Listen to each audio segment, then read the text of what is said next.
It must be really hard for people right now that weren't prepared before, that are trying to get prepared, and they're trying to build up some, a food stockpile, get their food storage going to really get there. So what are you recommending for people um to do to kind of get their preps built up?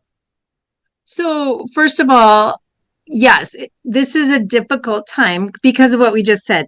Everything is so much more expensive. I think of I think about the example of, like, think of a box of Bisquick mix, what you make pancakes with or whatever. I mean, gosh, I think we're all raised on that stuff. I mean, I think back in 2021 during COVID, it was like for a box the size of a cereal box, it might have been like $4 or $5. The last time I was at a store, it was like 7 or 8. I Mhm. mean, my goodness. So it's hard to prep when Costa do that. What I want to encourage people is don't let that stop you. Don't do a give up thing. Don't say it's not possible, because it is. It's just going to be a little bit harder, and it will continue to get harder. So start now and don't just give up. And it's as simple as, and this is how I did it back in the days when, and it's kind of what my books, A Great State, were based upon, doing it on a super limited budget. Because I was on a super limited budget.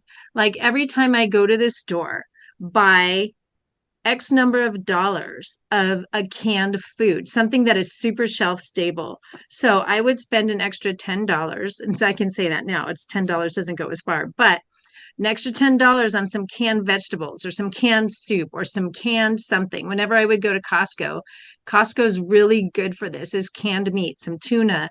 They have those cans of chicken, and beef and pork now. I mean, just get an extra one of those and do it slowly and incrementally. And it's going to take a few extra, no matter what, it's going to take you a few extra dollars to do that you may not feel like you have. You may have to give up something else to do it, but it's far worth it. It's the best insurance policy to prevent, the kind of what we were talking about earlier, the Katrina Superdome problems, where people are literally have nothing. And just to add to what we said earlier, when we think about how, what you just said earlier about people don't plan for natural disasters and it's low on their list, what is, statistically speaking, what is the thing that's probably going to hit you more than anything right now is a natural disaster? And you think about the fires that happen in California every year and in the Midwest. Think about hurricane season in the southern states. Those things happen all the time, and some of those are people's worst nightmares. So it's worth starting. It's difficult, and the goal is to set a goal of preparing enough food, and we give really good resources in our book on this, enough food to get you through an initial disaster, and then start counting days after that. So food supply for you and your family for the first, whatever, 3 days. Then you start building up days, and you start building up from there and there. And once you get in the habit of doing it, it's a lot easier than just going, oh my gosh, I've got to go spend thousands of dollars on emergency food that I don't start big, start small, and just go little by little. And you will be more prepared than the average person if you just do that.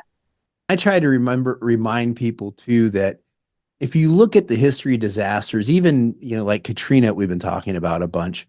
Um, if you're able to get by on your own, and as a prepper, obviously, I want years worth of food. I mean, that's my jam, right? I don't feel good unless I have that.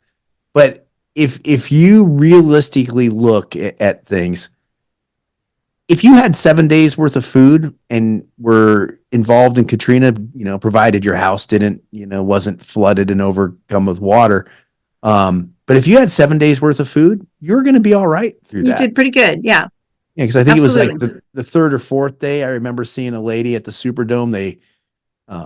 They were interviewing a lady there, and they said, "Hey, how are you doing?" And she was talking about the government relief efforts, and she was holding an MRE in one hand and a bottle of water in the other hand. She goes, "All they're doing is giving us these MREs and this water," and I was like, "That's That's pretty good." not bad. Nope. Not, but, and think about that. Like, if you're just storing up some canned food, and I say canned food because it's easy, shelf stable, and pretty cheap, you have that, you're going to get, you're going to be able to feed your family more than you will just an MRE and a bottle of water, right? So, yeah.